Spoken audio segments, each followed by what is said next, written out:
The following audio recording has been designed for learning purposes only. Do not share, distribute, or provide any type of copies, or this audio lesson will not be made available to you. Good luck with today's lesson.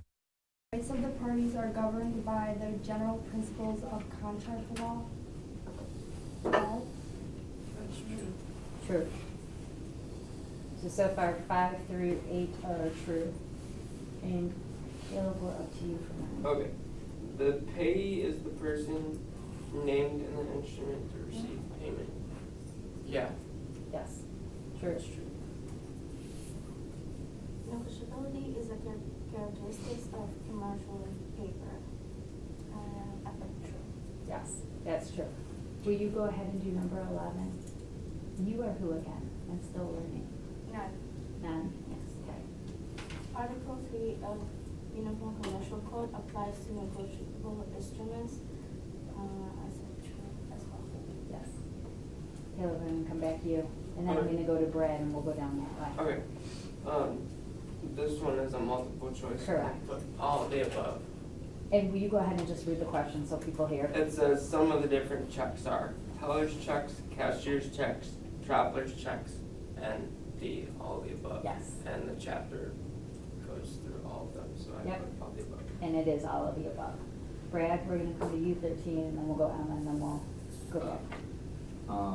A blank is an unconditional written promise made by one person to another, signed by the maker that promises to pay on demand a specific sum of money to the bearer. I said negotiable draft, A. Want to try again? B. Well, C. Yes. C, promissory note. It is C. Had to be one of them. You were getting there, right? 14? The parties to a negotiable promissory note are I put D, maker and P. Yep. Will you do 15? And I want to say Tiffany, but I think, am I right? Okay. Because I'm not looking at a sheet and I'm like, I think you're Tiffany. A blank is the person who writes a promissory note. I put maker. Yes.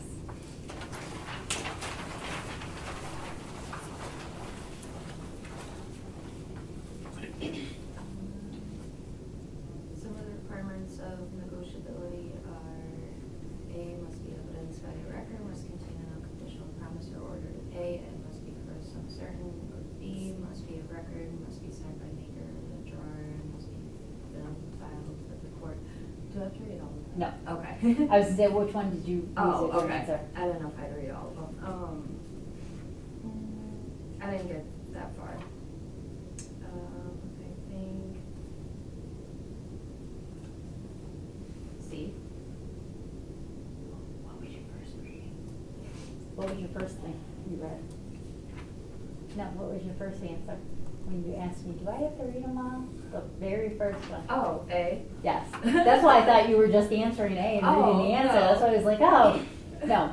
And by the way, you guys, when they're all like that, multiple, you can just read whatever is the answer, Oh, like the okay. question and the answer. So 16 is A. It must be evidenced by a record, must contain the unconditional promise or order to pay, it must be for a sum certain.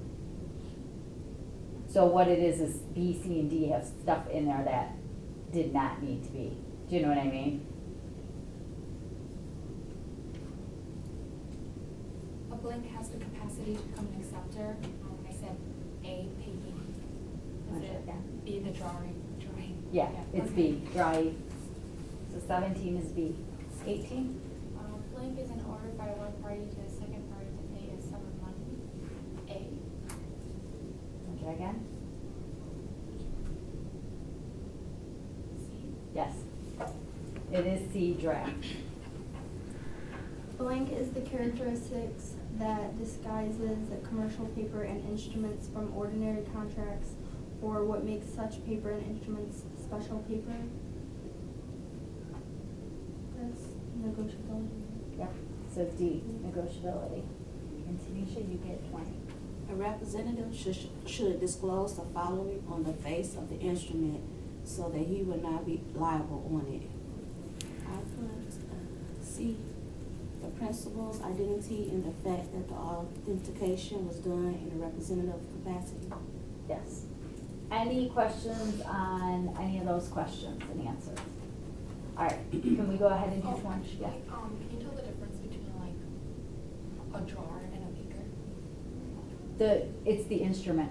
Oh. So only the makers, remember we said there's instruments, we have promissory notes and CDs, those certificate deposits. Those are two-party instruments. Those are your makers and payees, and your drafts and checks have three parties. Those are your drawers, drawees, and payees. Oh, okay. So it's the instrument of what Yeah. it is. So the makers are only for promissory notes and CDs. Okay. Does that help? Yes. And that's what it is. Once you identify the instrument and you know the You'll- parties, you'll know what party goes with what instrument. Okay. Any other questions? Then let's do 28. Tanisha, I'm gonna start with you. I'll stay on this side, the first four with you guys, and then I'll come up to Caleb and we'll go down the road that way. A restrictive endorsement specifies the purpose of the endorsement or the use to be made of the paper. I put true. Yep. Two. If a payee's name is misspelled, she may endorse the wrong name, the correct name, or both. It's true. Yep. Read. Whoever wants to do it between you and Todd. Order paper is negotiated by endorsement of the holder and deliverer. True. Yep. And four? When a negotiable instrument is transferred by negotiation, the transferee is recognized as the holder of the instrument. Is that true? Yes. So the first four are all true there. And then Caleb, I'm gonna let you two do 5 and 6. How's that? Okay. An endorsement paid to Donald Duck, Daisy Duck is not valid as an endorsement because it does not contain the words order or affair.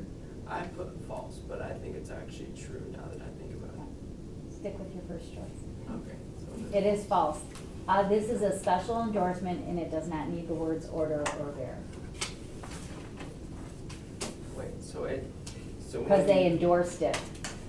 So that's a special endorsement. That was just an example of a special endorsement. Oh, so because they endorsed it with a specific name? Yeah. It Where it doesn't- said paid to Donald Duck, Daisy Duck. Oh, okay. Because that said the endorsement, that's your example of a special So endorsement. that makes it a Yeah. special endorsement, Yeah. so you don't need the verbiage. And you for don't need the order or the bear. Okay. Yeah. And 6? A blank endorsement indicates the person to whom the instrument is to be paid. That is the transferee. I said false. Right, because the blank endorsement doesn't indicate the transferee because it became a what? Bearer instrument, and it's who's ever the holder of that instrument. When we have bearer paper, right? It's whoever holds that paper, it's bearer paper. 7. You wanna go, Emma? Special endorsement consists of the signature of the endorser and the words identifying the person to whom the endorsement makes the instrument payable. I put true. Yep. 8. An instrument may be transferred by negotiation or by assignment. I said true. Yep. 9. Who wants it, Bella or Tiffany? Bearer of paper can be negotiated by delivery without endorsement. False. True. True, that is true. Remember bearer instrument, all we have to do is deliver, so that's something like pay to the order of cash, whoever finds it, they can do it. Order instruments have to be what? Endorsed before it can be delivered. And, what are we on, 10? Or 11? No, 10. 10. Order paper can be turned into bearer paper by the holder's blank endorsement. I put false. True, and that one's true. So the only two out of those true false that were false were 5 and 6. And then Tiffany, I'm gonna have you do the next one, and we'll come back up your row if that's okay with you guys. You guys just taking turns. When a negotiable instrument is transferred by negotiation, the transferee is known as the blank of the paper. I put a holder. Yep, 12.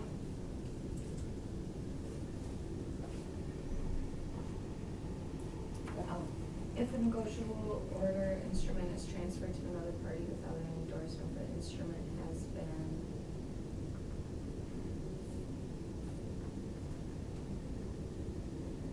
assigned. Yes. And had it been signed, it would have been what? Because had they endorsed it, negotiated. But this one was assigned. 13? If an assignment of an instrument takes place, the assignee, I said B. Yep, has the same rights as the assigned one. 14? Negotiation of an order paid for legal burdens. C. Yep, both endorsement and delivery. 15? Who wants 15? Oh, I'll take it. In a blank, the transferee has only those rights that were possessed by the transfer of the note when a transfer of an instrument is made. I didn't put anything, but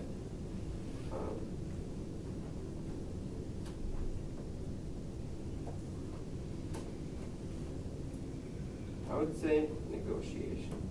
Want to try again?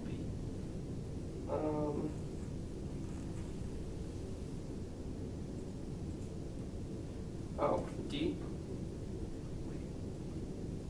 A. Yes. Because it's been It's assigned. A, it's an assignment. So 15 is A assignment.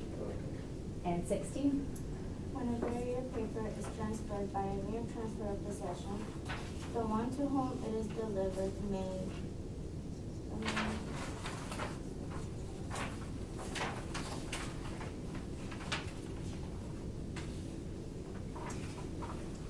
I would say B. Try again. C. And? D. Yes. So it's D, both A and C. So it's both insist on an endorsement and strive to impose endorser liability on the transfer. Tanisha, how many of you do 17, and then we'll go through you four for the last four. So whoever wants to take in order, if you guys want to go across or up, down, I don't care. So, negotiation by a blank endorsement has all of the following effects except, I put D. Want to try one? All of the following. Is it, C? Yes. So except imposing primary liability for payment on the paper or on the, of the paper on the endorser. I had to start. An endorsement is restrictive when is it all above? Yes. So 18 is D, all of the above. A forged or unauthorized endorsements by definition. I put B, no endorsement of the person or when it appears to have been made. Yep. And 20? The transferring of an instrument in such a way to make the transferee whenever the paper is turned B. And try again? D, negotiation. Any questions on that chapter? Did you guys do chapter 29 or do you want me to hold off on 29? You didn't? Or you did? I did.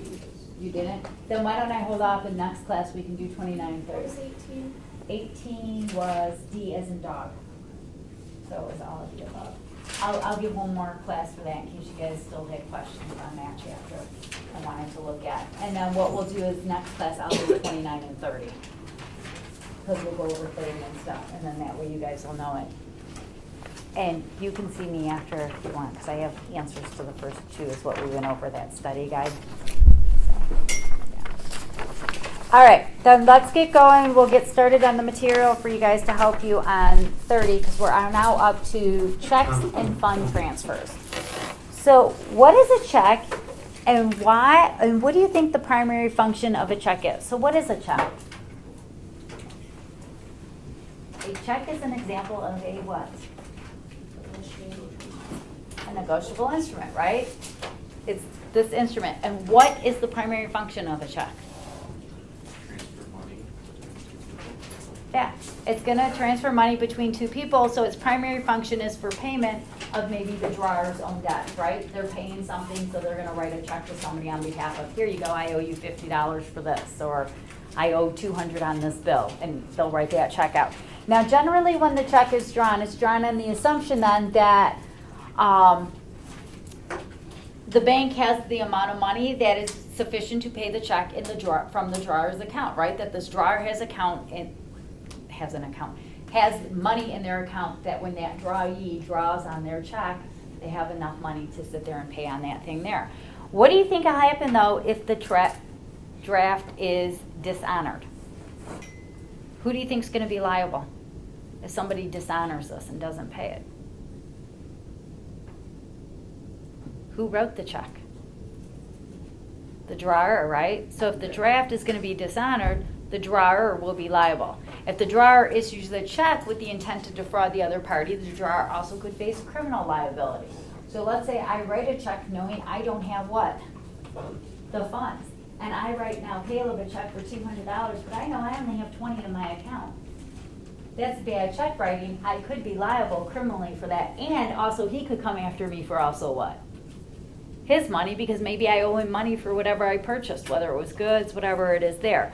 So we could get into that issue there. So I could be prosecuted under the bad check laws.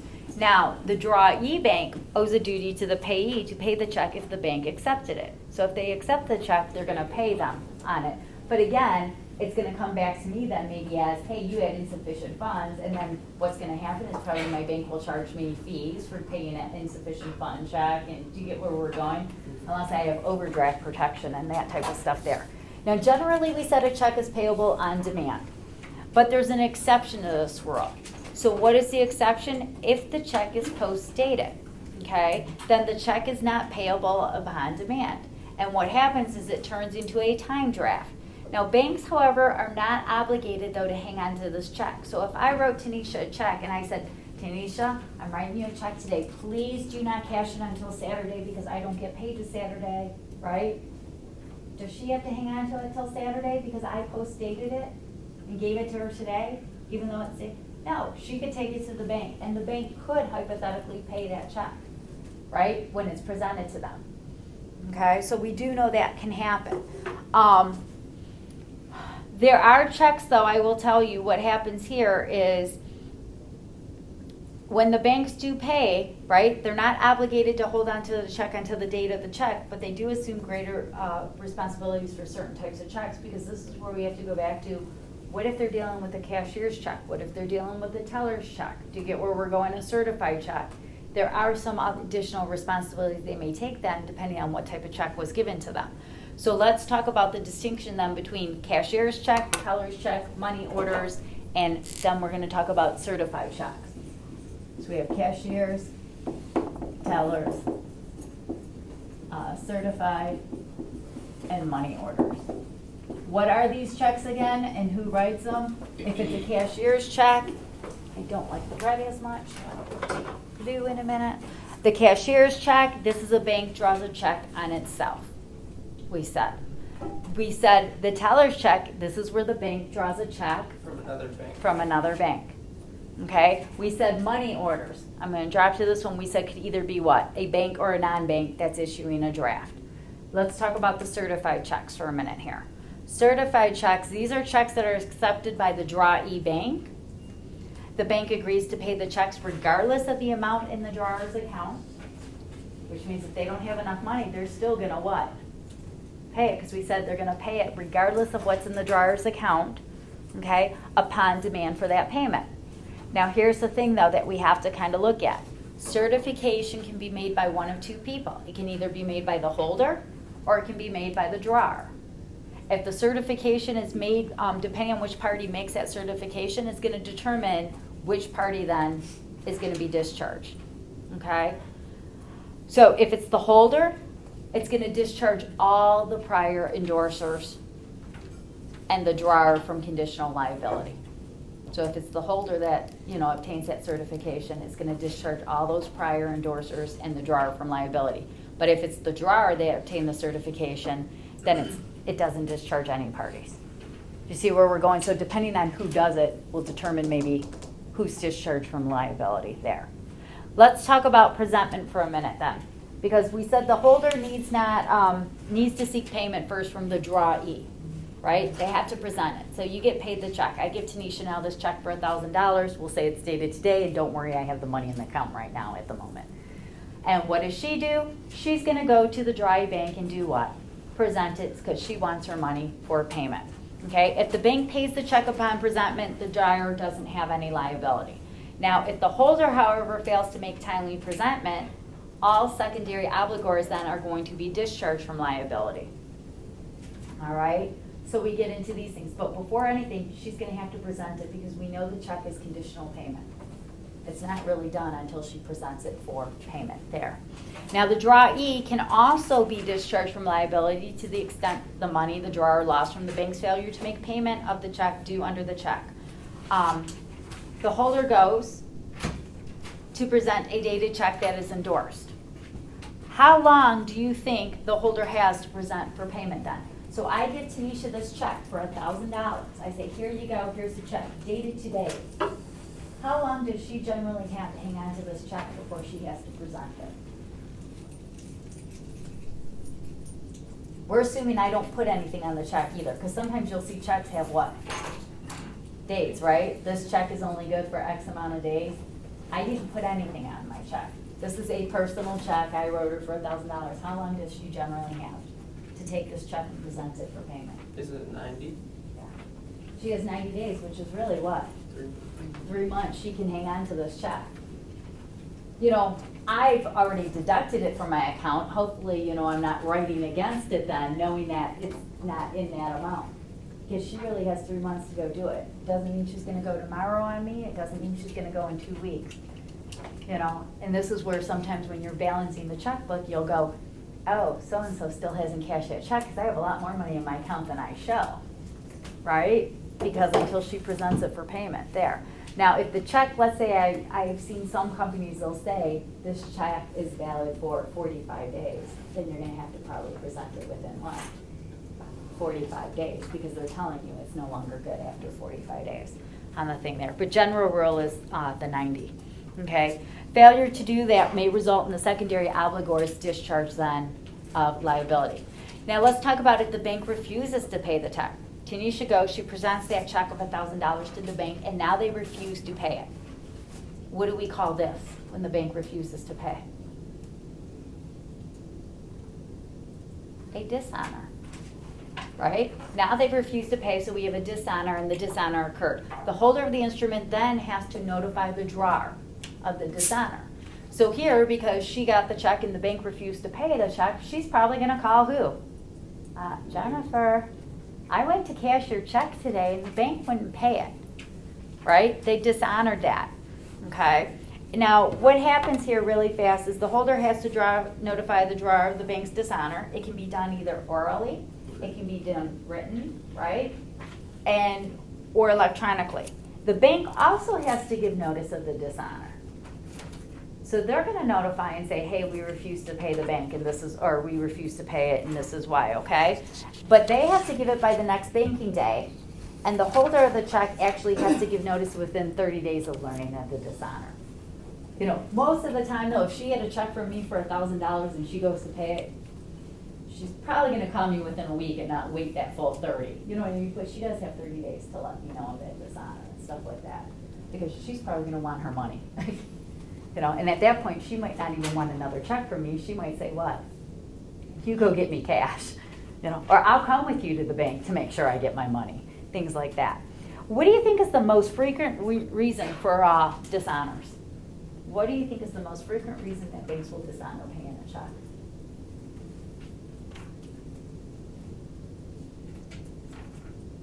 Well, what's one? If I said I didn't have what in my account? The funds. The funds. They're gonna claim because there was insufficient funds, or the other one is uncollected funds.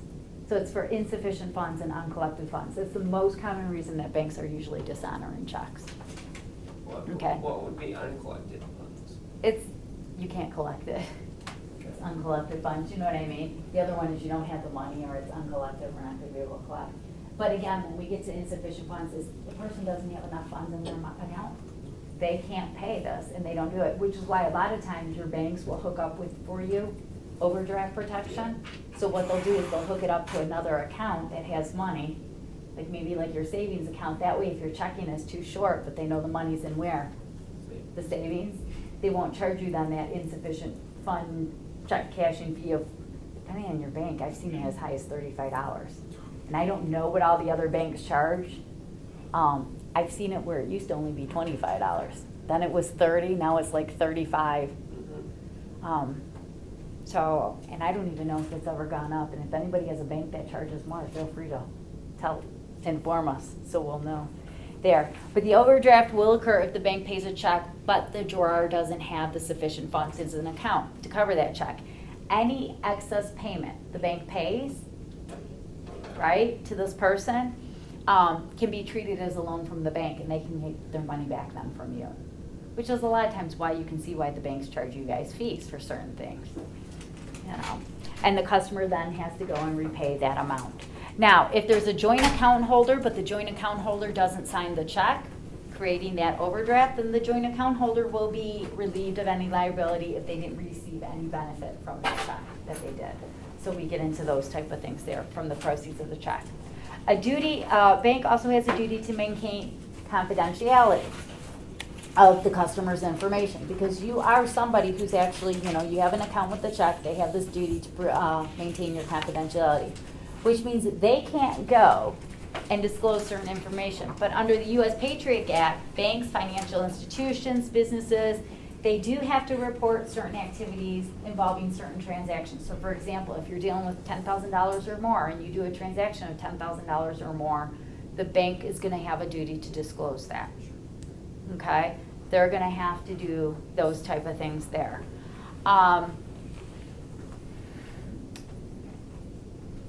And that's either withdrawing funds, depositing funds, by the way. Like, so if all of a sudden you come in and you have a check for $20,000, they're going to make a note of that or something, because they're going to start worrying about what? Money laundering, things like that. Is it going toward terrorism, those type of things there. And that's the way that they can track that, money laundering, terrorists, all that stuff. Because people are notifying like, hey, we got this transaction for this high. Or, oh, this person just withdrew $50,000. And now this person just got $40,000 in their account. Or, you know, what's going on here. So they do have that duty there.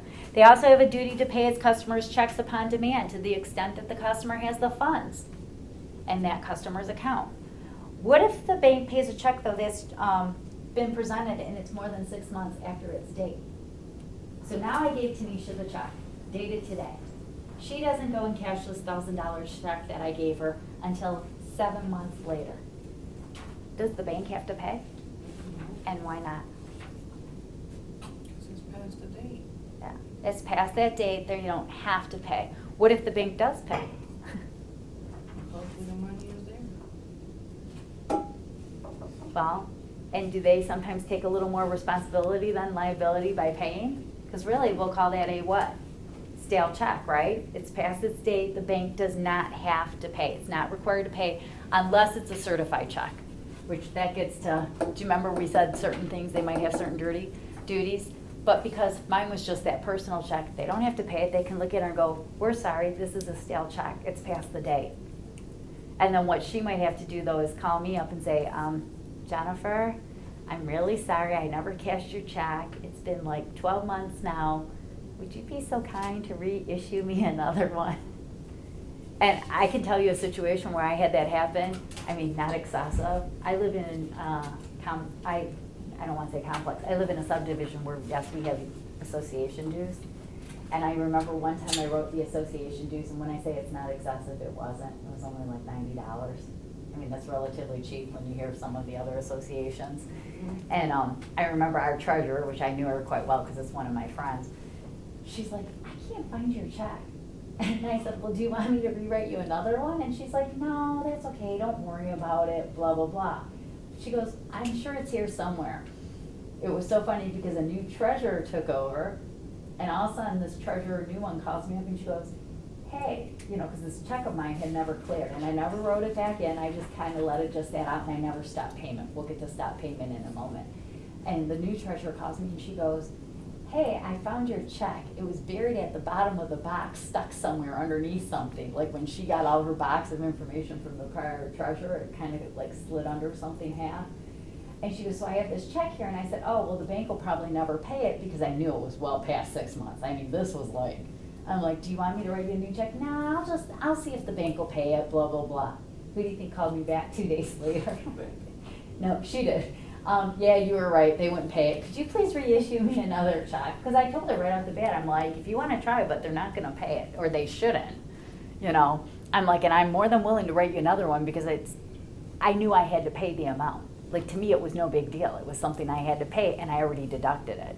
So it was funny. So she brought it back to me, and then I wrote her a new one, and we just ripped up the old one. You know, that way I knew it was shredded and no one could ever try to cash it, things like that. So we get into that.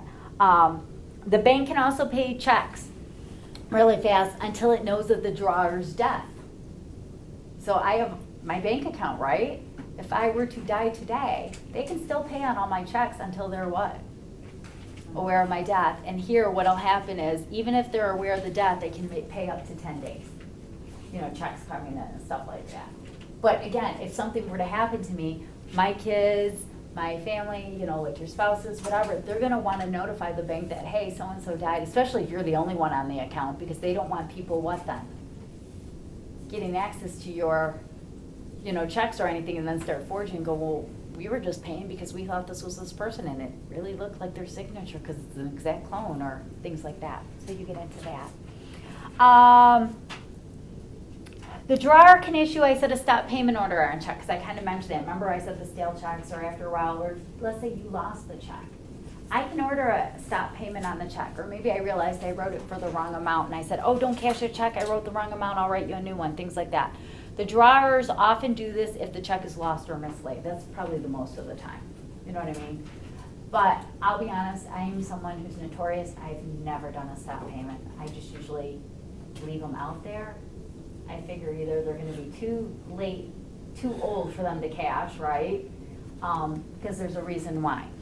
The drawer or the bank can't stop payment of a certified check, and the bank customer can't stop payment of a cashier's check. But if the drawer wrongfully stops payment of a check on the thing, they could be liable to the holder of the check. But part of the reason I don't do stop payments is because they charge you money for stop payment. And the other thing is, depending on how I do stop payment, if it's oral or written, I have to every 14 days, if it's orally, tell them to stop payment on that check. And if it's written, you have to do it, you know, like every 6 months to tell them to stop order. Do you get where I'm going? You'd always have to renew that stop order. And I know I'm an attorney and stuff, but I'm just notorious where I just figure, you know what, either the check is lost, mislaid, and I'll deal with it later. But again, I don't write them back into my account. After a while, I will. I will say that. After about 5 years, sometimes I'll say, oh, I'll just take that amount and write it back into my checking account, because that check is probably long gone. But I have one check I know I wrote for somebody for their communion. Guarantee the check is probably lost at this person's house, but they're also very well known for being notorious of never cashing checks that any of us give them, because they're so well off to do that. Do you know what I mean? And I've never stopped payment on that check. I've never written it back in either, though. It's my buffer money now. I always think of it as, I have certain checks, but some people I know have actually shredded my checks that I've given them. And they're like, I'm not taking your money, boom, boom, boom. And I just leave it as buffer money then. I don't call them stop payment on it, because I know the check's been destroyed.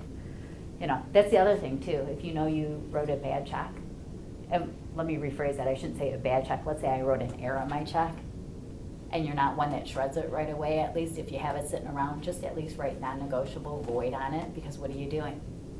You're voiding that check so nobody can then take it and negotiate it further. You know, some real big void, non-negotiable, I'll write lid at the bottom. That way it's there. Let's see, what else do we want to do? So we talked about stopping the check, the ordering, how you have to renew it. What happens if the bank wrongfully dishonors the check? Generally, the bank is going to be liable to the drawer for any damages that were caused by that wrongful dishonor. Because maybe I really had the account in there, right? I had the money. I had $10,000 sitting in my account, but for some reason they didn't want to pay Tanisha her $1,000. They wrongfully dishonored and didn't pay her. They could be liable to me for the damages, you know, on that thing by wrongfully refusing to pay. Okay, so what's a wrongful dishonor? This is where the check is properly payable and the account had enough money to pay the check. The bank could be liable, then we said, for the wrongful dishonor or the lack of funds if the bank agreed to pay the debt, drawers, overdrafts. Now the draw e-bank is not liable to the drawer for wrongful dishonor I mean, an uncertified check. So if it's not certified, they're not gonna be liable, but it is liable to the holder. So we're not liable to the drawer, but we're liable to the holder if it's an uncertified check. Overall, the bank though is the one who's gonna have to use ordinary care in handling checks. So you can kind of see, there is some reason sometimes why people don't like to take checks sometimes is because of the liability that can go with you endorse the check and give it to somebody else, that liability, they might not want that. So there. why would the bank not be liable with an ordinary check? With an uncertified. Yeah, why would the? They're not liable to the drawer, but they're gonna be liable to the holder. Oh, so they're liable to get the holder their money rather than giving. But they may not be liable to, if it's an uncertified check, to the drawer. So it just changes where they're Yeah. liable to. Yeah. Okay, that makes sense. Yeah. Remember, the bank is acting as what for you, the customer? They're an agent. They're acting as an agent of the customer when the customer deposits negotiable instruments. So if you, and we'll get into agency relationships actually in this class too, but let me go back. Who is an agent? An agent is usually somebody who's acting on behalf of a principal. So you, the customer, are the principal. Do you get where we're going? Mhm. They're this agent for you because you're the customer of their bank and they're that agent that's kind of, you know, helping the facilitation of your transfers of checks and all that they're acting on your behalf. So the agent can be a person, it can be a firm, you know, because it could be a company that owns that account that's there, that they're able to work on. Let's talk about the bank's liability then to the drawer and when they pay a post-dated check. If the bank pays a post-dated check, the bank is not liable unless the drawer or the customer informed the bank before payment. Okay, that's where we said, hey, you have to tell them stop payment on that post-dated check. If you don't inform them and they pay them, so I know Tanisha right now, you're the one getting all my money today at the moment. If I gave her that $1,000 check and I told her, do not cash it till Saturday, but I post-dated it, right? And she takes it, even though she's hanging on this check that's dated for Saturday, they can still pay it today, right? Unless I call them up and say what? Hey, don't pay this check that I post-dated. Because if they have no notice, they're not gonna know not to do that. And the notice is similar very much to the stop payment orders.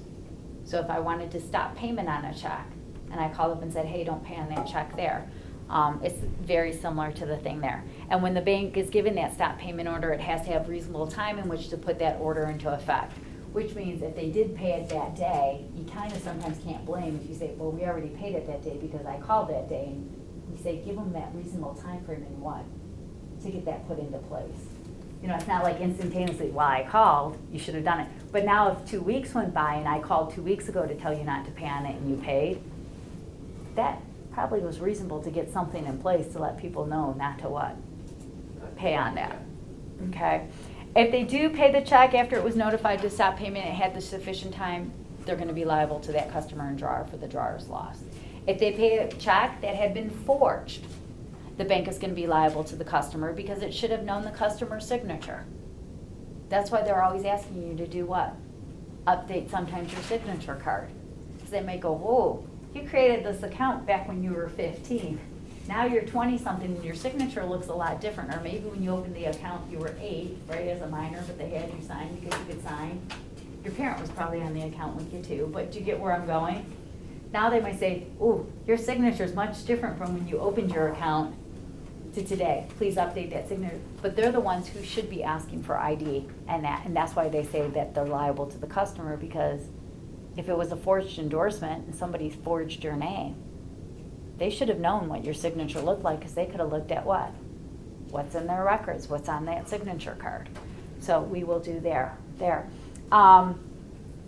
If the customer was negligent though and contributed to that forgery, then the bank may prevail if it paid in good faith or took value for it. And this is sometimes where we get like going back to, remember that one situation where I had the thief stole the unendorsed checks, right? Well, if Fred never signed it but left this check sitting out on a desk and those cleaning people can walk through his office anytime, right? And you're gonna leave this unsigned endorsed check because it was made out to you but you never signed the back and stuff, could that be negligent? Could someone have stole this just sitting there seeing a check going, Katie to order a Fred $1,000 or $10,000, like, ooh, cameras? No, okay, well, I'll just take Fred's check. I'll just endorse Fred's name on the back, right, and I'll go do it. And that's where we get into the customer, you should have known their signature, there. And because you were negligent, you might relieve who of liability now? The bank, because you left it out.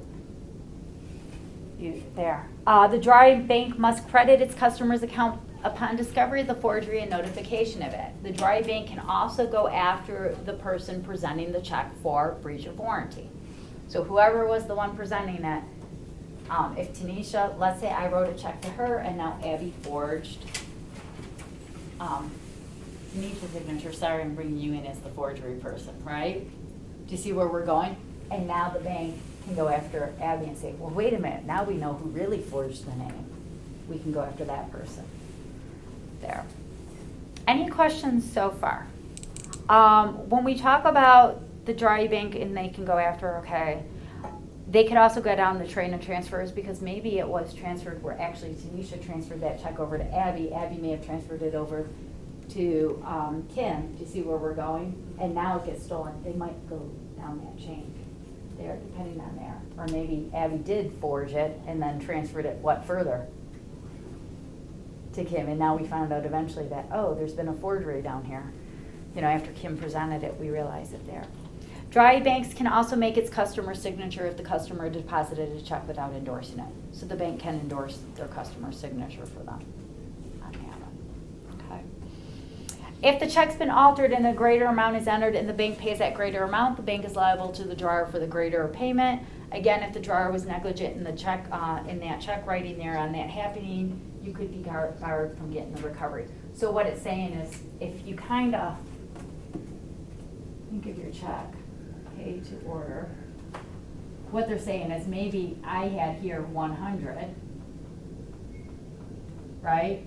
And I don't put anything else, and I left it totally blank. And here I may have had 100. Do you get where we're going? There's my little signature. Could forgery occur here? Could somebody add more amount in here? Yeah. I meant $100. Someone sees this and this is all blank, nothing's put there, no line. They could just come in and do what?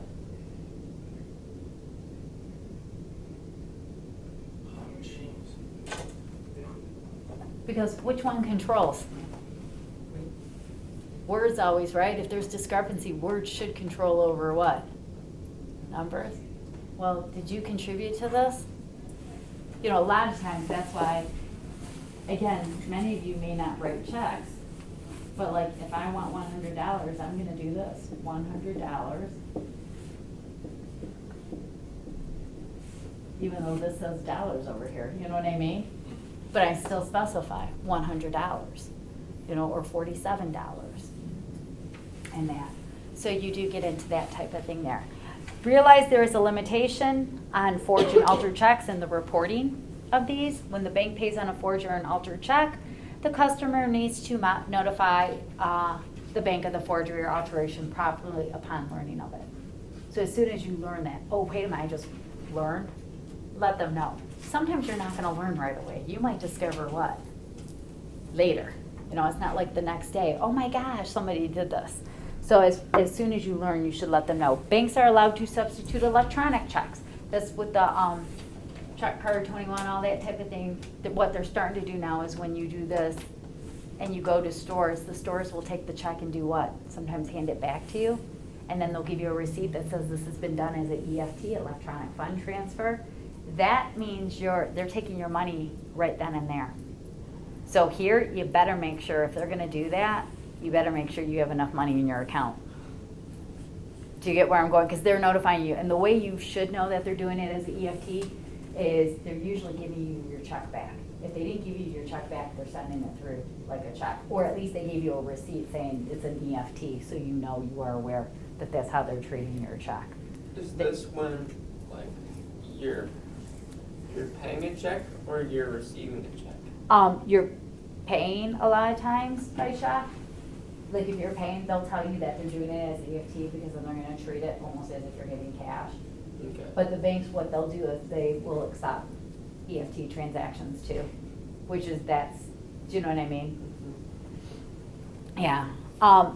So what it is it's because of the use of these substituted checks and online banking, consumers, they'll have additional rights and time limits because of all these things. You know, but that is one thing, just be aware when you go and pay by check somewhere, if they're handing you back that check, they basically already took the money out of your account right then and there as an electronic fund transfer, almost like a debit. You know, that's why I said you better make sure it's in your account, because usually a lot of times when you write a check, it takes like 2 days for processing by the time they put it through. But if you're getting it back right away, it's being treated a little differently. That's that EFT there. Let's see. Generally, you have 40 days from the latter, the date when the substitute check was made available, or it's the delivery of your monthly bank statement. If there's an unauthorized signature and alteration, the customers, we said, you do have to report them. You do have 1 year. So when you get your bank statements and you realize this, a lot of times what would happen is your banks used to send you back your checks, and you would get these sent back. I know Bank of America stopped doing that. Then what they started doing was they started sending you copies of your checks. They stopped doing that. Now on my statements, it just gives me my check number and the amount. You know what I mean? I, though, online can view, guess what? The check. I can go online, I can type in my check number, I can view and see who I wrote it for, stuff like that. I know when Bank of America was doing it at one point, they started charging fees too. If you wanted your printed copies back, they were charging you like $3 a month. And I was not someone who wanted to pay $3 a month, and I also knew I could view it. But there is times though when I'm balancing the statements, I will look at stuff like that because all of a sudden I'll see my statement and they'll say, okay, they'll have little asterisks if, like, let's just say they paid $1,000 here, asterisk, and then you'll see 1,002. 1,003. That's telling me that 1,001 hasn't come through yet. You know, but then all of a sudden, once in a while, you'll get a bank statement 4 months later, or 2 years later, and all of a sudden you'll go, you know.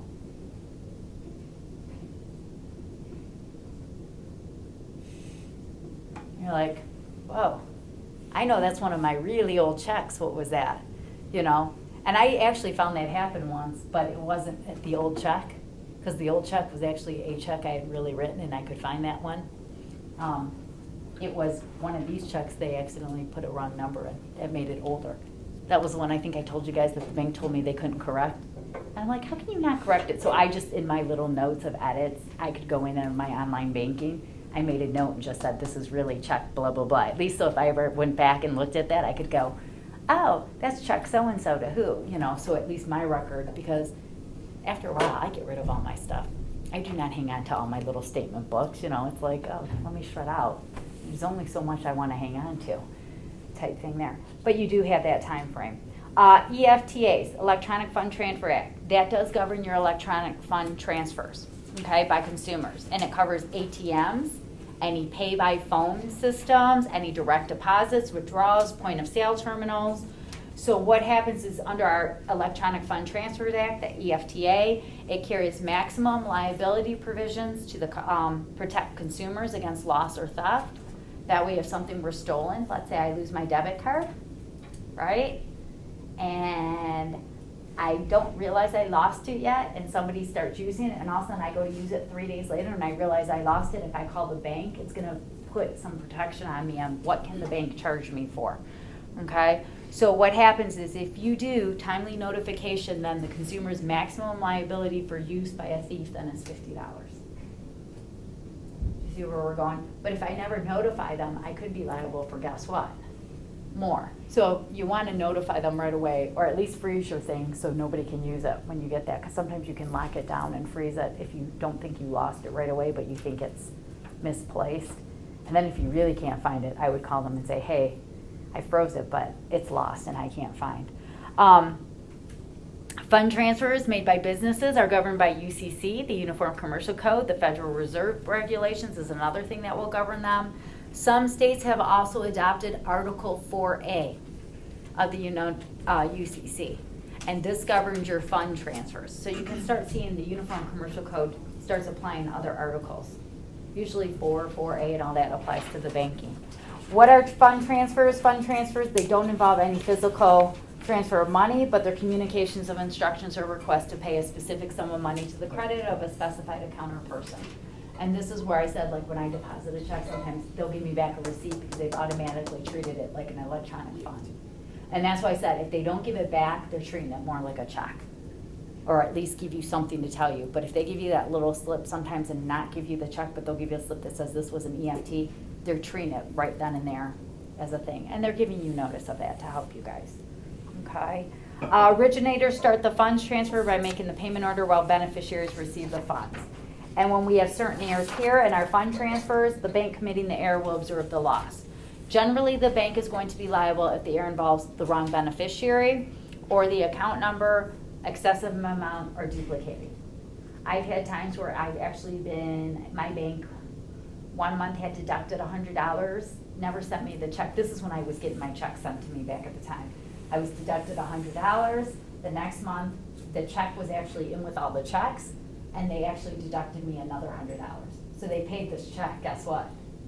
Like twice on my end, and then they charged me because the one time on the second round, they said, oh, you have insufficient funds in your account. So not only that, because I'm like, how do I have insufficient funds? And that's how I discovered when my statement came in, right after that came in, letter of insufficient, that they had double charged me on a check that they had already paid. They corrected it. You know, it was their error. They paid twice. They gave me back my over insufficient fund of $35 as well as the extra $100 that they deducted and they took care of that. Any questions so far? I've kind of gone over all the material, and we're going to actually take some time to look at a few questions and stuff. But any questions on the material? All right, then let's apply what we discussed. Let's look at the following example scenarios. So let me start with this one.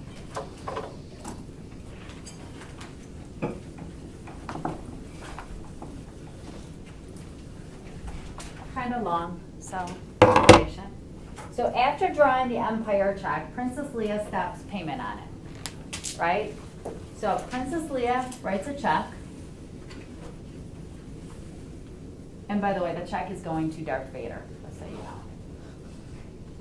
Okay? Because he ends up with the check in the long run. But after she drew the Empire check, right? So she's the drawer of the check. She stops payment on it.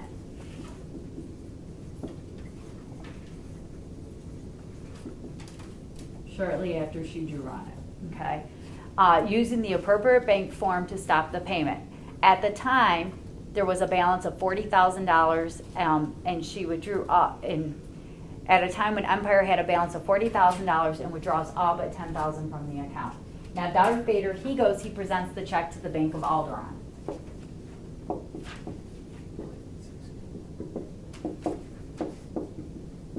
right. The Bank of Alderaan dishonors it. So he goes to present it to the Bank of Alderaan. Bank of Alderaan dishonors the check, indicating on the return item stamp that there is insufficient funds. So I guess you can say they dishonor. And they say there's insufficient funds to pay. Okay? A criminal proceeding then is instituted against Princess Leah under a penal statute making it a crime to draw a check with knowledge that sufficient funds are not on deposit. After the princess's arrest and release on bail, the information is dismissed.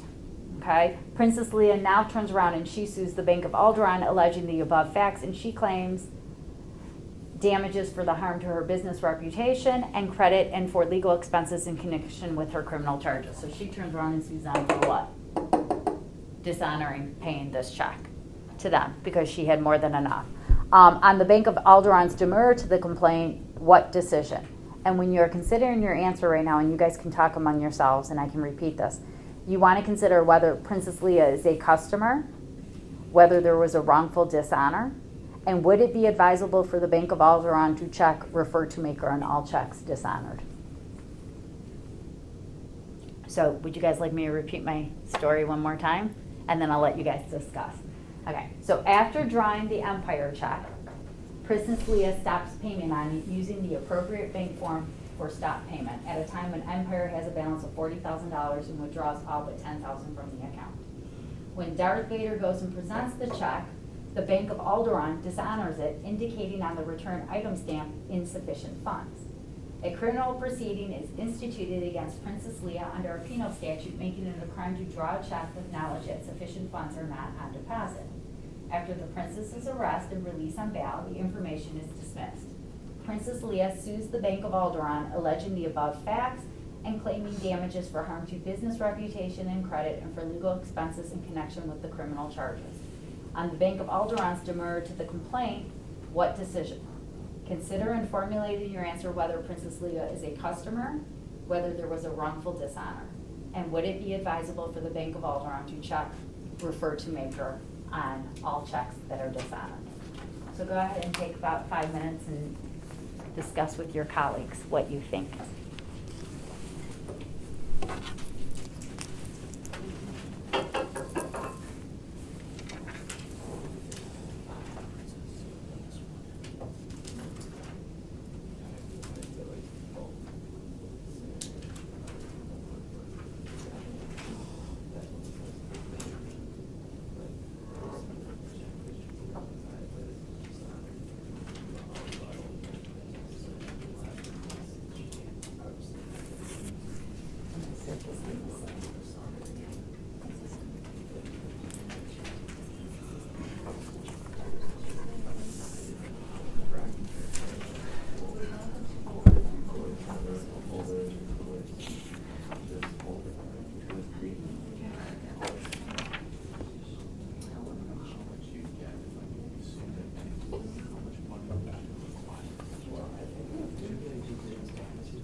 Well, yeah, that's the thing too. Yeah, like if someone's and it's like my reputation.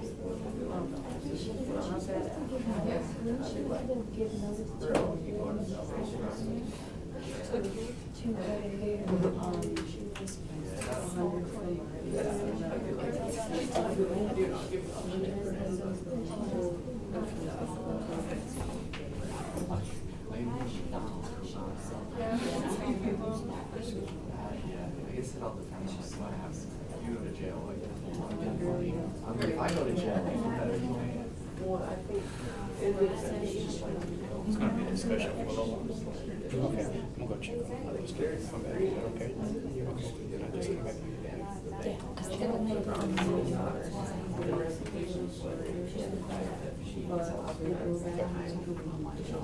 Okay. All right, sounds good. Thank you. There's three causes in which court against the bank.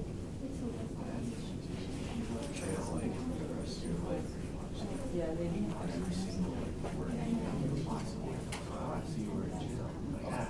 All right, I'll be right back. No problem. Okay, I appreciate it. Yeah, perfect. Thanks a lot. Okay. But like, think about that. If someone So, you know what happens sometimes though?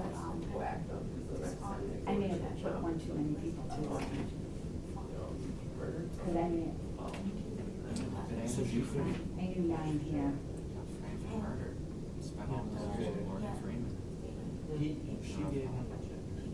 Oh, I know,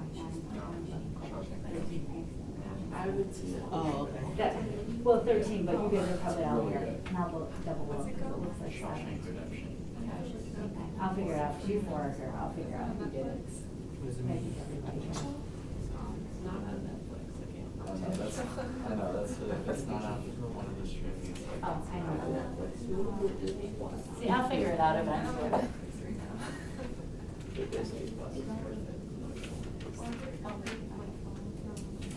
Takes me a minute once in a while, but sometimes the names will double up. Like, you know how you guys will write close and then they'll save the number, and I'm like, oh, they're I all. thought it was, it must have just got taken Yeah. off or something. I think you're the only one. I'm the only one for this. Yeah, it scares you. That's okay. Just means you can't have representation.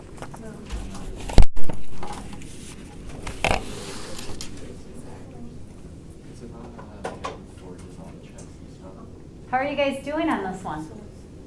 Good. You guys want to discuss it? That, we already did. Well, I know you guys did. How about as a class though? What'd you guys come up with? What did you think? What are your guys' thoughts on this one? I think she's gonna win. Why? Because, we think, because she deserves to win. Well, no, there's 3 cases. It's the fact that they, like, didn't, like, make notice of non-sufficient funds, and, like, she was wrongfully put in prison, and she had funds. So there's, like, 3 different scenarios in which, she's been wrongfully convicted of something Okay. that could be raised against the bank. Okay. What did your group think? Wouldn't she have had to give notice to Darth Vader that she stopped the payment on the check? Or did she? Well, she let the bank know. She filled out the proper Well, forms she with the doesn't bank. have to tell Darth Vader that. Not necessarily. That's why I'm confused. If she stopped payment, why is she mad about the dishonor? Because she already stopped the payment. I don't get it. That's what I was thinking. Yeah, stop payment. You wrote the check for them to cash it, and then you stopped the payment, so you don't want them to be able to cash it when they take it up there. So So he then took it they up don't there, they cash it. didn't give him the money, you got put in jail, and now you mad? Yeah, that's why I'm confused. I don't get it. Well, they stopped payment claiming she had insufficient funds. But did she have sufficient funds at the time? Do you get where we're going? Oh, so she's mad So because. first they off, gave that him could have wrong been a reason. wrongful what? Well, does the bank legally have to tell Darth Vader that she stopped the payment? Maybe that was their only way of explaining to him that she stopped the payment. Is it important whether or not she's a customer of the bank? Is that an important factor? No? Do you get where we're going? Like, because who dishonored? Bank of Alderaan, right? We have to know whether or not she's a customer. Because don't they have, they're acting either as an agent of their customer, right? And we have to know what liability would you hold and to what parties are reliable here. So right now, based on what I told you guys, it's unclear whether or not she is a what? Customer, right? Is she a corporate officer? Did she write it her corporate? Do you get where we're going? Because she drew a check on Umpire. But is that it as a corporate officer? Is it a customer? Do you see where we're going? And stuff like that. So you do have to determine if she's a customer. If she's a customer, she has an action against the bank. Because she was the customer and stuff like that. And you would need to consider then if there was a wrongful dishonor, which occurs if the bank dishonor, I don't know, that is properly payable. So you get into there. So the general rule is if the payer bank is going to be liable only to the customer. And that's kind of one thing I wanted you guys to get out of this. If you're a customer, you have the right to cancel the check for wrongful dishonor. Okay? The bottom line is the customer can stop payment on a check, and if a bank dishonors a check, the bank is liable to you because you are the customer. About the question I asked you about, would it be advisable for them to have them place refer to maker? The solution to the bank is to have them place that, but in practical, I'm gonna tell you right now, in a practical sense, banks never do that. Like, they'll never write on there. A solution would be to them, if they dishonor it, refer to maker. Like, who wrote the check? Who was your maker? Who was this? Who was the draft? Whatever it is. But practically, they never would do that. I'm still confused. So she won? It depends on whether or not she's a customer. I never came up because I never told you whether or not she was Oh. a customer. If she's a customer, she wins because Right. the bank would be liable of dishonoring the check. I mean, I think either way, the bank would lose regardless, because let's just say that she never stopped payment on the check, Or Well, she did stop don't payment on the forget- check and they still honored it, then she'd be mad that her $30,000 gone. But don't forget one thing, they also have a reasonable time, because she could have stopped payment, but they may not have gotten notice yet. Because what if she stopped payment, wrote the check, that person presents it the next day, and her stop payment's the day after? They've already paid out. They didn't have notice of it. You have to give them reasonable time into what, implement that stop payment too. I mean, just keep that in the back of your mind. Do you know what I mean? Just because you put the paperwork in today doesn't mean it took effect right that minute you put it in. So if the paperwork doesn't go into effect on the stop payment, would she then have to go after Darth Vader because he cashed it before then, or does he have the legal right to do that? And where would she go, or would she assume all liability? Well, that's where it gets, if it's a check she really owed, and it's really something you're liable for, you're gonna still owe. Do you get where I'm going? Like, let's just say this isn't a joke, like, this is something because it's her house payment or whatever it is. She's still liable for what? The payment. The payment. You know, so it still could fall back on her. I'm trying to think what chapter, we get into that in one chapter, where we actually have a situation like that, where they decide not to do something, they can put a stop payment on something because they take the money and go to Hawaii. Do you get where I'm going? And the bill that they put the stop payment on was actually their house payment. Well, guess what? Even though they wrongfully paid it, because you put the stop payment in, it really wasn't a wrongful, yes, you put the wrongful in, but it wasn't wrongful because you still would have owed what? The house payment. Do you know what I mean? So really, they made you so you didn't suffer more damages. So they weren't liable to you, even though you had put the stop payment in. So that got into the picture there. I have a couple more we're gonna look at. How about Jerry? Jerry's Nana maintains a checking account at First Bank. You guys ever watch Seinfeld? Yeah, You know who I'm talking about. I was about to bring this up earlier when you said the 90-day thing. Yeah. She maintains a checking account at First Bank. So she's First Bank is her account, right? Okay. On January 3rd, the bank sent Nana a statement of her account for December and is accompanied by the checks that the bank had paid. One of the checks had her forged signature, with Nana discovered on January 25th. So her account's with them, right? I'm trying to think how I want to do this. So here, she's the customer. How's this? They're the bank, right? The agent. Can we do that? All right. They send her on 1/3 a statement for December. Okay. Nana discovers on 1/25 the forged signature. Because she got her what back? Her checks. Do you get where we're going? So she sees the forged signature. So they signed her name when she's preparing her bank reconciliation. Upon discovering this, she immediately notifies the bank. On January 21st, before this, the bank actually had paid another check that was forged by that same party. So they took Nana's check and forged her name again, right? And paid another check.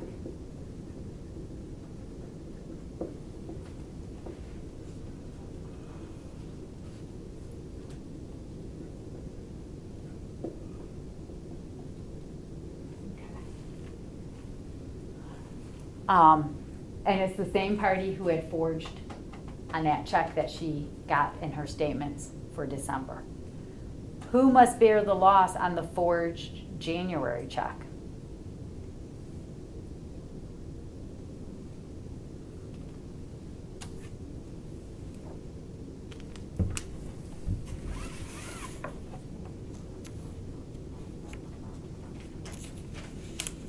What do you guys think there? So Jerry's Nana maintains a checking account at First Bank. On January 3rd, the bank sent Nana a statement of her account for December, accompanied by the checks that the bank had paid. One of the checks had her forged signature, which Nana discovered on January 25th when she prepared a bank reconciliation. But upon discovering that, she immediately notified the bank. On January 21st, they had paid another check forged by the same party who had forged the December item. Who must bear the loss on the forged January check? She did. And why? Cause she waited too late to notify the bank. They sent her a statement on the 3rd. At the latest, she probably got the statement by the 5th, 6th maybe. And then you looking at that statement 20 days later. Yeah. So here, Nana bears the loss because you had 14 days in which to notify them of what? That they sent the statement on the 3rd. She had 14 days in which to notify them. And because she didn't notify him, she's gonna suffer there. How about Shipper? Shipper is ill for 14 months. His wife did not take care of his affairs carefully, nor did she examine his bank statements as they arrived each month. One of the Shipper's acquaintances had forged his name to a check in favor of himself for $10,000. The Drawee Bank paid the check and charged Shipper's account. Shipper's wife did not notify the bank for 13 months after she received the statement and the forged check. Can she compel the bank to reverse the charge? Why or why not? And just if you guys are wondering, it's number 5 in your textbook. So if you guys need to reread it, it's right there. So Shipper was ill for 14 months.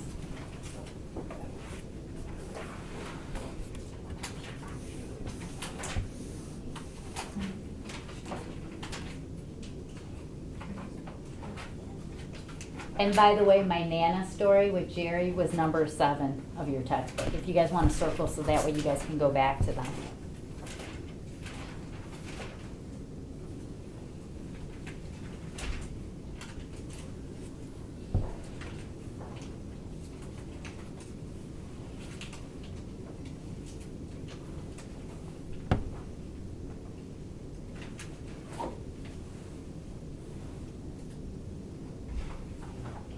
Do you need a text?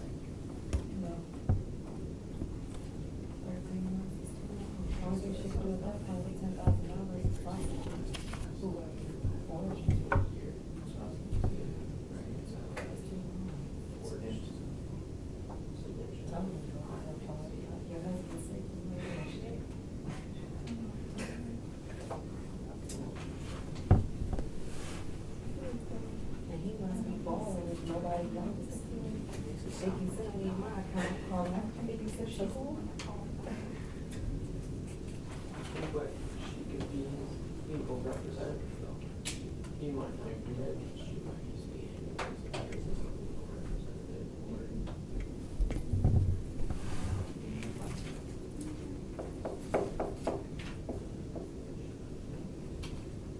I just brought this so you guys, if you ever want to go back to them, to know which ones. I know I change names sometimes. This one I didn't with Shipper.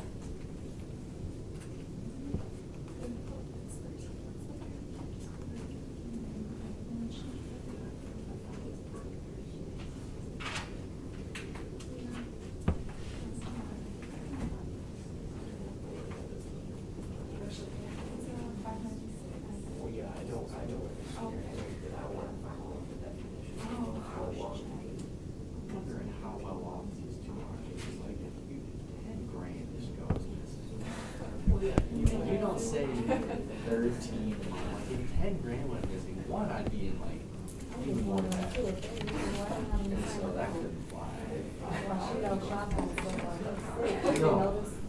Yeah, but you gotta think, now, I don't know the facts of it, hypothetically, what if that's a person who's very wealthy, Yeah. who's bringing in Yeah, they got millions. 100,000 a month or 20,000 a month, 10 to them, if it starts building up, might be nothing. Like my account, I would notice 10,000 right off the bat, I'm not gonna lie. You know how long it takes me probably to get 10,000 in my account? I was gonna say maybe a couple months and hoping that your income tax refunds. Yeah. That might be the only time I should ever get that close. I saved up every dime that I make at work. It'll take me between 3 and 4 months.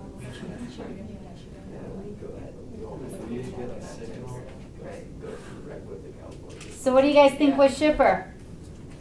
Can she compel the bank to reverse the charge? No. Why not? isn't the reasonable amount of time like 12 months? The 12. This one here, the depositor must know the bank, notify the bank of the forged signature within 1 year from the time the bank statement is received in order to hold the bank liable for its failure to discover the forged drawer signature. Here she notified the bank, what? Too late because it was how many months? At least 13, so it was after the time period. There. Let's look at one. I got another problem. There's two more we're going to kind of look at. I got Goofy. Goofy was a very forgetful person, so he placed his bank code, PIN, right, on the back of his debit card. You guys get where I'm going, right? He has his debit card, he puts his little code on what? The back, right, the PIN code. A thief steals Goofy's card and was able to take $100 from an ATM on the day of the theft. That same day, Goofy realized that the card was gone and he phoned his bank. The following morning, the thief withdrew another $100. For how much, if anything, is Goofy responsible and why? He ain't getting none of it back. You say nothing? No, he didn't get it back. Okay, I think they're all talking, so we'll see.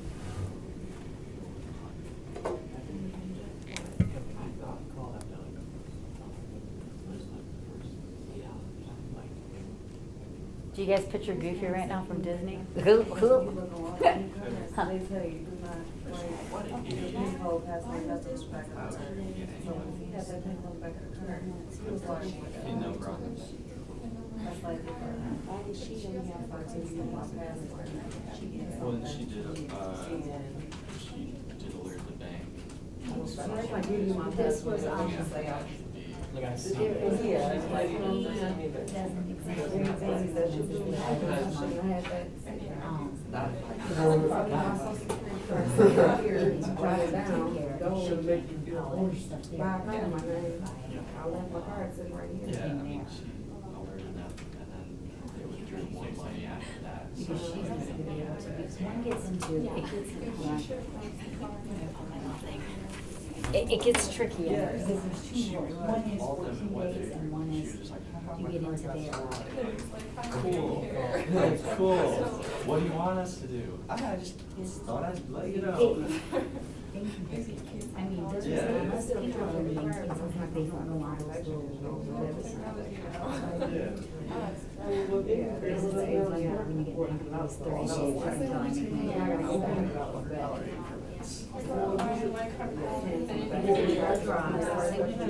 They have 13 days.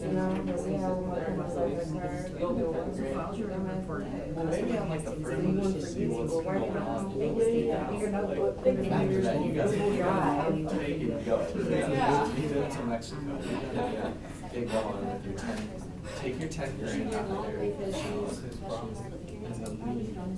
Right. I feel like though after she called the public bank, Yeah, and you know what's funny is that because those are, I didn't make up those are actual scenarios where I got them from them on all the things. I'll be made. But here, because also here, she's notified in that, and they say, hey, you got the statement, because you really do, when you get your statement, you're supposed to check your statements within a reasonable time. And here,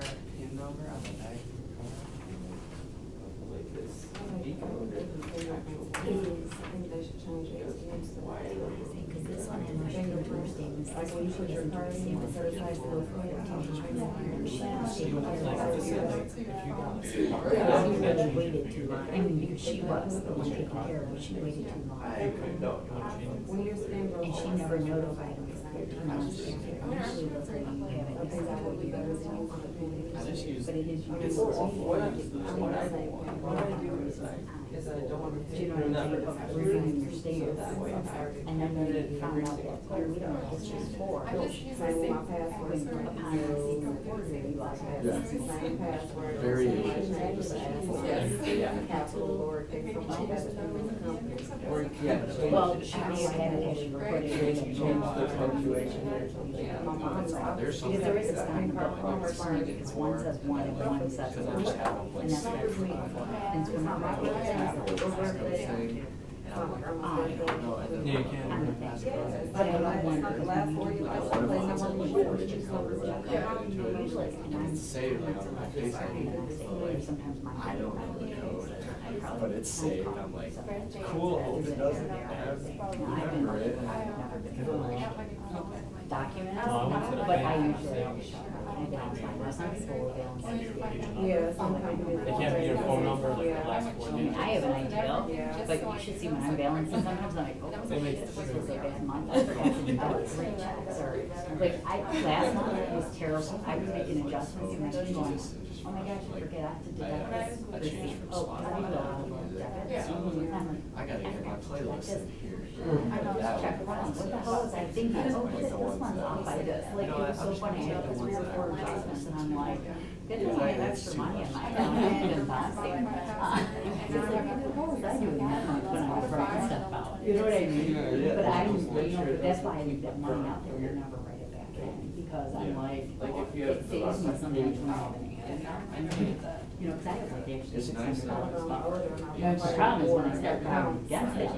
Right. Then I'm going, okay, 600, I wrote this, and then I have to hope that I didn't have near, which when I do, I'm like, I broke thank God that money got deposited, but Yeah. thank God this check never went through. And I screenshot it and uploaded to Yeah, my Google what's Drive. I'm like, man, I don't So want to I have to can't remember the password to that website. I haven't used in a year because I haven't used it since like 4 years. So my Google Drive, on my password. You don't use Google Drive to keep public. Yeah, mine's private. Yeah, well, I want to know public and everything. I get notifications like only you can follow the school. I wouldn't want to see that photo. You know, Dell taxes you. And I said it's private.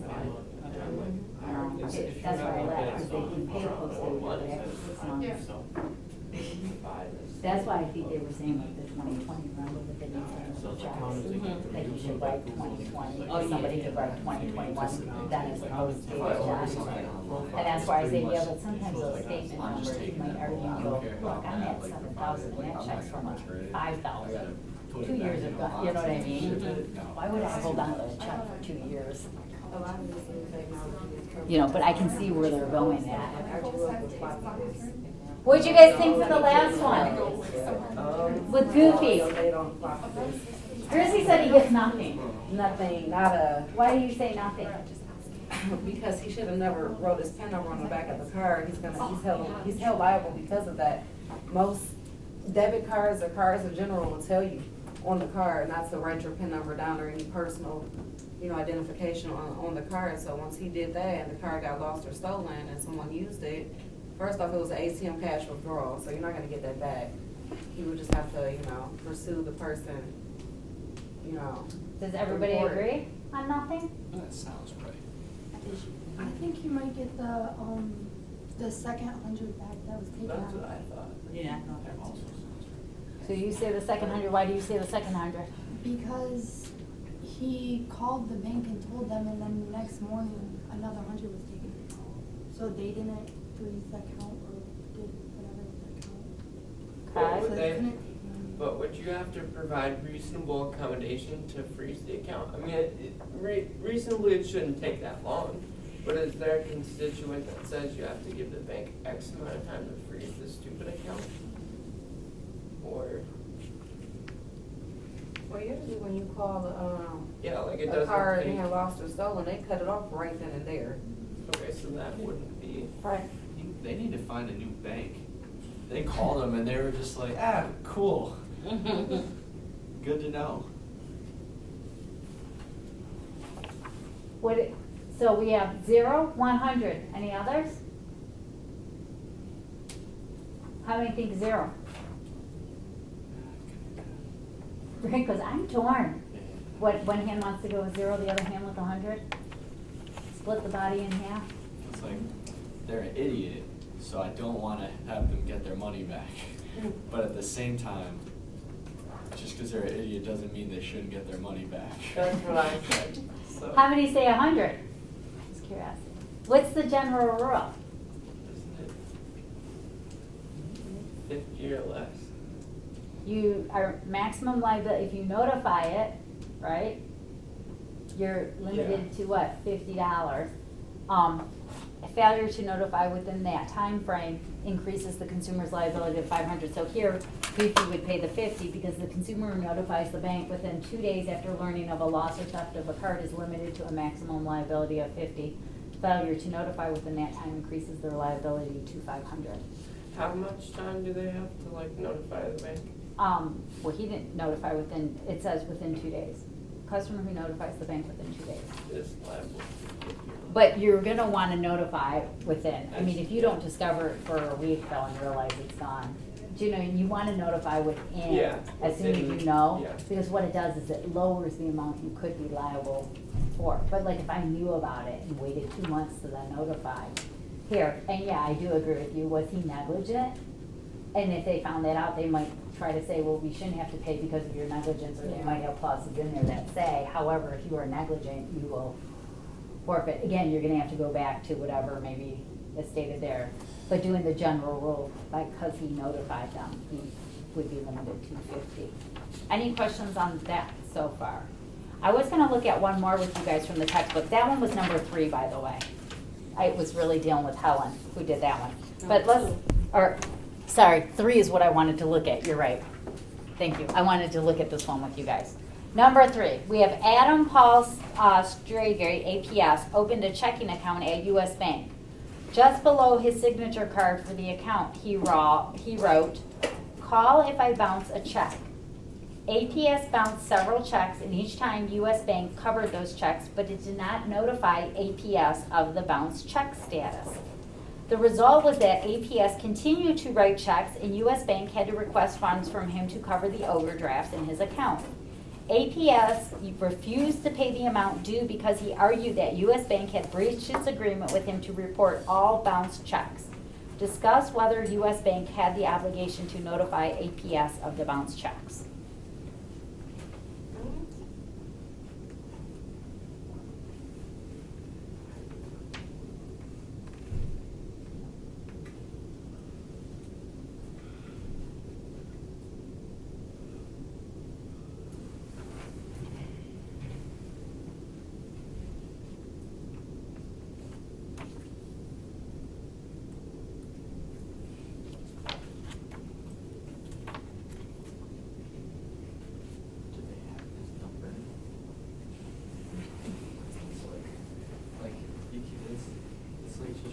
Call me, like, what's your number? Call me, I go there. Maybe he was trying to just like hand it for it. Here's the number. Tanisha, the difference between 5 and 7, one was a repeat, one was a once. Oh.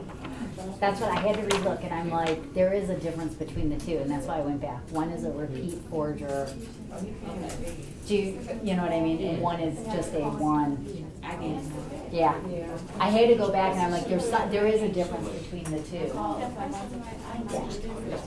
Yeah, I had to go back, and I was relooking at them, and I'm like, that was the difference. One's a repeat forger, remember, because it said one was in December, and now they noticed another one in January, and the other one was a one. Why would you keep writing? Well,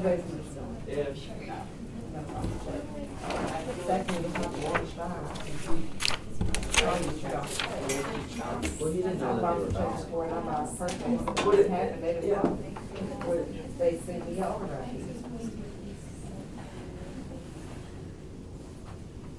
I don't think so. Because what? The He brings your overdraft is draws money out of another account. But if you use overdraft as a loan, there ain't gonna be no money to drop towards overdraft. Like if you write several checks accounts and let's say, you know, $5,000 overdraft, draw It's not like $1,000 the banker, like, hey, if I bounce the check, call me, he just wrote it on there. You know what they did with that? They stuck it in his file and moved on to the next.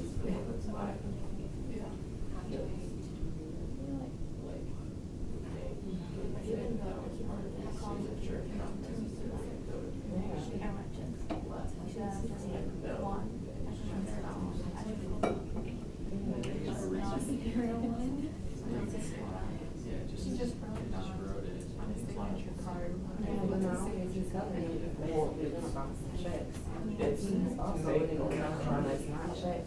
It's for an electronic signature. So he does not keep track, he hands checks all the time. He just out here writing out checks. So what do you guys think? Does the bank have an obligation to notify APS of the bounced checks? No, I don't think so. Why don't you guys think? I'm gonna come through. Why did you guys say no? Oh, we said no because, well, the bank is not, responsible to call him if he bounces the check, even though he did write it under the account. It wasn't a discussion that he had directly with a banker agent to give him a call. Then, the fact that he even wrote, call me if I bounce a check, is basically telling the bank, hey, I'll probably bounce a few checks, let me know, like they have time to sit up here and call him every time you bounce a check. And then you're just gonna keep writing bounce checks, then you're also letting them know that you don't keep track of your statements, so you're not even tracking what you're spending out of your account that you don't have. So you're just out here writing checks, just be writing checks, basically. Okay. Why did you guys say no? We said that because, the bank could consider his phone number, call me if I bounce a check, as part of his signature, as part of the signature card. And there's not, if you write several checks that bounce, let's be smarter with money. Okay. Were you guys part of their discussion or were you guys separate? Kind of separate. I don't know, kind of thinking no, also, because I don't feel like they had an obligation, because he should have just been checking on it. I don't know, if you don't get some kind of, because exactly, you get statements and whatnot, I don't know. That's weird. What did you guys think? I don't know, I think pretty much said the same thing. Okay. Here, no, they weren't obligated. It says the bank's failure to call the customer when he had bounced a check, when agreement between bank and customer did not contain a term requiring bank to call customer when his account was overdrawn, did not constitute a breach of the party's contract. This was a Minnesota case, by the way, under Minnesota law. While the customer introduced a new provision to the bank's offer by writing, call if I bounce a check, below his signature, this was not a counter offer because customer did not expressly condition his acceptance on the bank's acquiescence to this change, nor could such a condition be inferred from the language of customer's modification. Rather, this provision was a proposal that customer made while simultaneously accepting the bank's agreement in full, which the parties never adopted. So the bank was under no legal obligation to notify the customer when he bounced a check. Basically, you can't just say, I'm gonna write this and that means that you have to honor it. No, we never had an agreement. Now, had they put that maybe in their contract when he accepted, but they said, no, you just write it there wasn't enough. So, any questions on the material? I will not see you guys until next Wednesday. Next Wednesday, if you guys can do the chapter 29, chapter 30 questions, we'll go over those and then we will review, because I'm putting together our Kahoots. So we'll be doing the Kahoots to review for exam. I'll let you guys, we'll do teams. The following audio recording has been designed for learning purposes only. Do not share, distribute, or provide any type of copies, or this audio lesson will not be made available to you.